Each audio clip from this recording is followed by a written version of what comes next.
Wakongomani, jambo yenu wewe. Utanambia saa ingine.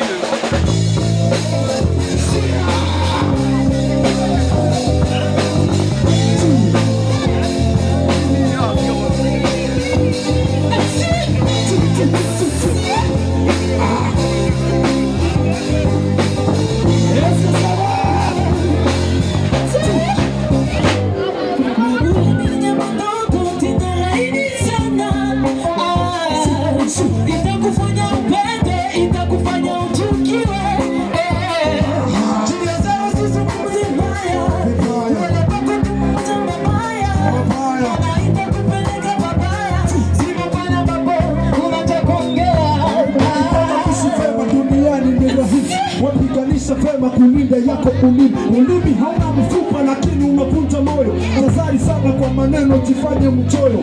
Tazama hekima ambayo Mungu alitumia kakupa sikio mbili lakini ulimi moja. Sikia 100 lakini ongea moja. 99 kwa 100 mpaka unabaki kungoja.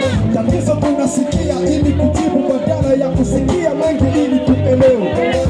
Ni bora kuchukua kwa kidole kuliko kuchukua kwa ulimi.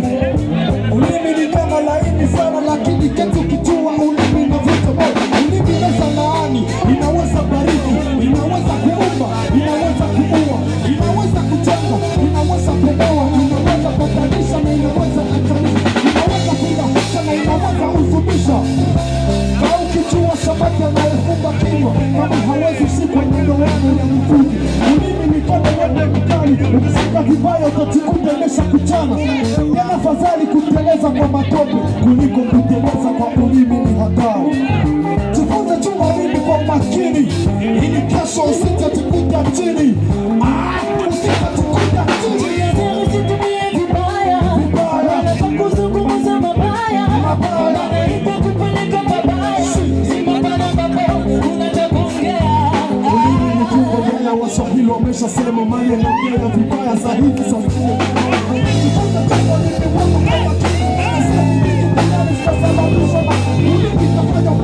Itakufanya chukiwe, lakini njazari sana sikufanya ukachukiwe. Wakati wako mbele sikusha mimi kinywani, mwanamke kurupuka atakuwa kama fulani. Hivyo tumize kwa nini nifutwa ndani. Kuna mdomo, kuna meno, kisha nafanya ulimi. Kisema Mungu alifuweka gerezani, inamaanisha ulimi kiungo hatari. Kama wengi wanauawa ni sababu ya ulimi, wengine wanakosa kazi ni sababu ya kama ulimi wako. Marafiki watakutoka na kila waendapo watabaki kukutoka. Na kila waendapo watabaki kukutoka. Usitumie vibaya, wanaita kupeleka mabaya, wanaita kupeleka mabaya. Simamana babo, unachokuongea. Mbavu sana hapa duniani, mdomoni mwake uongo kama sukari. Matunda anapoteza yake thamani. Zinyamazie, kesho atapata hatari. Unapata kusengenya toka nilipata sana, kisa unasumbulisha unakwenda kanisani. Hivyo wali kama kwani unacheza na Mungu. Waswahili wameshasema ongea makini kabla kuongea na ulimi. Jikaze kati ya bongo na ulimi kuwa uhusiano. Kama hakuna uhusiano utaongea mengi matope. Usiongelee utajiri mbele ya maskini, maana atajiona kama vile unamdharau.